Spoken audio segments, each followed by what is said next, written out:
اعوذ باللہ من الشیطان الرجیم بسم اللہ الرحمن الرحیم رب اشرح لی صدری ویسر لی امری واحلل عقدۃ من لسانی یفقہوا قولی۔ بکھرے موتی دوسرا حصہ۔ جہنم کے 7 طبقے ہیں۔ جہنم میں 7 طبقے ہیں۔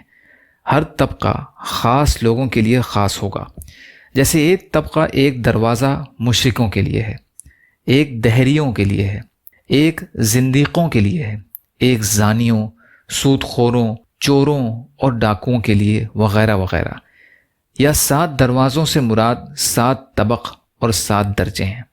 ایک جہنم، دوسرا لظا، تیسرا حطمہ، چوتھا سعیر، 5واں سقر، 6واں جہیم اور 7واں حاویہ۔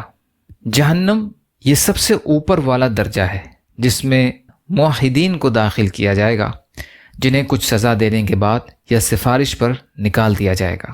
دوسرا لظا، یہ یہودیوں کے لیے مخصوص ہے۔ تیسرا حطمہ، عیسائیوں کے لیے مخصوص ہے۔ چوتھا سعیر، صابی کے لیے مخصوص ہے۔ 5واں سقر، مجوسی کے لیے مخصوص ہے۔ 6واں جہیم، مشرکین کے لیے مخصوص ہے۔ 7واں حاویہ، منافقین کے لیے مخصوص ہے۔ سب سے اوپر والے درجے کا نام جہنم ہے، اس کے بعد اسی ترتیب سے نام ہے۔ تفسیر ابن کثیر۔ اپنا پروگرام اسلامی سال اور اسلامی تاریخ کے مطابق بنائیے، اس میں برکت بھی ہے اور نورانیت بھی۔ اسلام سے پہلے صرف عیسوی سال اور مہینوں سے تاریخ لکھی جاتی تھی، اور مسلمانوں میں تاریخ لکھنے کا دستور نہیں تھا۔ حضرت عمر رضی اللہ عنہ کے دور خلافت 17 ہجری میں حضرت ابو موسیٰ اشعری رضی اللہ عنہ نے حضرت عمر رضی اللہ عنہ کے پاس خط لکھا کہ آپ کی طرف سے حکومت کے الگ الگ علاقوں میں خطوط جاری ہوتے ہیں، مگر آپ کے ان خطوں میں تاریخ نہیں ہوتی، اور تاریخ لکھنے سے بہت فائدہ ہوتا ہے کہ کس دن آپ کی طرف سے حکم جاری ہوا اور کب پہنچا اور کب اس پر عمل ہوا۔ ان سب باتوں کے سمجھنے کا مدار تاریخ لکھنے پر ہے۔ تو حضرت عمر رضی اللہ عنہ نے اس کو نہایت معقول بات سمجھا اور فوری طور پر اکابر صحابہ کی ایک میٹنگ بلائی۔ اس میں مشورہ دینے والے اکابر صحابہ کی طرف سے 4 قسم کی رائے سامنے آئیں۔ پہلا تو اکابر صحابہ کی ایک جماعت کی رائے ہوئی کہ آپ صلی اللہ علیہ وسلم کی ولادت کے سال سے اسلامی سال کی شروعات کی جائے۔ دوسری جماعت کی یہ رائے ہوئی کہ نبوت کے سال سے اسلامی سال کی شروعات کی جائے۔ تیسری جماعت کی یہ رائے ہوئی کہ ہجرت سے اسلامی سال کی شروعات کی جائے، اور چوتھی جماعت کی یہ رائے ہوئی کہ آپ صلی اللہ علیہ وسلم کی وفات سے اسلامی سال کی شروعات کی جائے۔ ان چاروں قسم کی رائےوں کو سامنے آنے کے بعد ان پر باضابطہ بحث ہوئی تو حضرت عمر رضی اللہ عنہ نے یہ فیصلہ سنایا کہ ولادت یا نبوت سے اسلامی سال کی شروعات کرنے میں اختلاف سامنے آ سکتا ہے، اس لیے کہ آپ کی ولادت کا دن اسی طرح سے آپ کی بعثت کا دن قطعی طور پر اس وقت متعین نہیں ہے، بلکہ اختلاف ہے، اور وفات سے شروعات اس لیے مناسب نہیں کہ وفات کا سال اسلام اور مسلمانوں کے غم اور صدمے کا سال ہے۔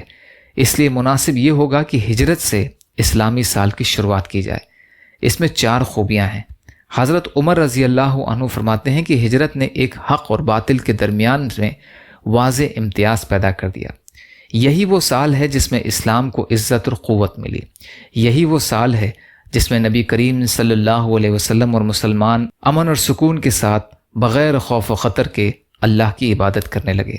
اسی سال مسجد نبوی کی بنیاد رکھی گئی۔ ان تمام خوبیوں کی وجہ سے تمام صحابہ کرام کا اتفاق اور اجماع اس بات پر ہوا کہ ہجرت کے سال ہی سے اسلامی سال کی شروعات ہوگی۔ یہ پوری تفسیر بخاری شریف میں موجود ہے، اس کی تفصیل ویڈیو کے ڈسکرپشن باکس میں پڑی ہوئی ہے۔ پھر اسی مجلس میں دوسرا مسئلہ اٹھا کہ سال میں 12 مہینے ہیں، ان میں 4 مہینے شہر حرام، پہلا ذی قعدہ، دوسرا ذوالحجہ، تیسرا محرم اور چوتھا رجب، جو جمادی الثانی اور شعبان کے درمیان میں ہے۔ بخاری کی روایت ہے یہ۔ اس حدیث کا باقی حصہ انشاءاللہ کل کی ریکارڈنگ میں۔ یا اللہ ہم سب کو کہنے سننے سے زیادہ عمل کی توفیق عطا فرما۔ یا اللہ مظلوم فلسطینیوں کی، کشمیریوں کی، روہنگیا مسلمانوں کی اور مسلمان جہاں بھی پریشان حال ہیں، ظالموں کے ظلم کا شکار ہیں، آپ ان کی بھرپور مدد فرمائیے۔ ہم سب کو اپنی استطاعت کے بقدر اپنا حق ادا کرنے والا بنائیے۔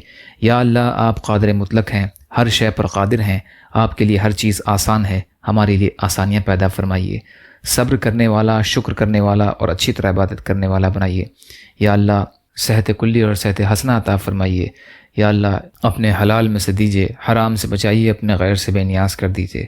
یا اللہ ہر خیر کی چیز میں ہمارا حصہ کر دیجیے، ہر شر کی چیز سے ہماری حفاظت فرمائیے۔ یا اللہ ہماری ٹوٹی پھوٹی عبادات کو، صدقات کو قبول فرمائیے۔ یا اللہ جو مانگا وہ بھی عطا کر دیجیے، جو مانگنے سے رہ گئے وہ بھی عطا فرمائیے۔ اللہم لا تسلط علینا من لا یرحمنا ولا یخافک فینا، اللہم اجرنی فی مصیبتی واخلف لی خیرا منہا، ربنا تقبل منا انک انت السمیع العلیم برحمتک یا ارحم الراحمین، لا الہ الا اللہ محمد رسول اللہ۔ السلام علیکم۔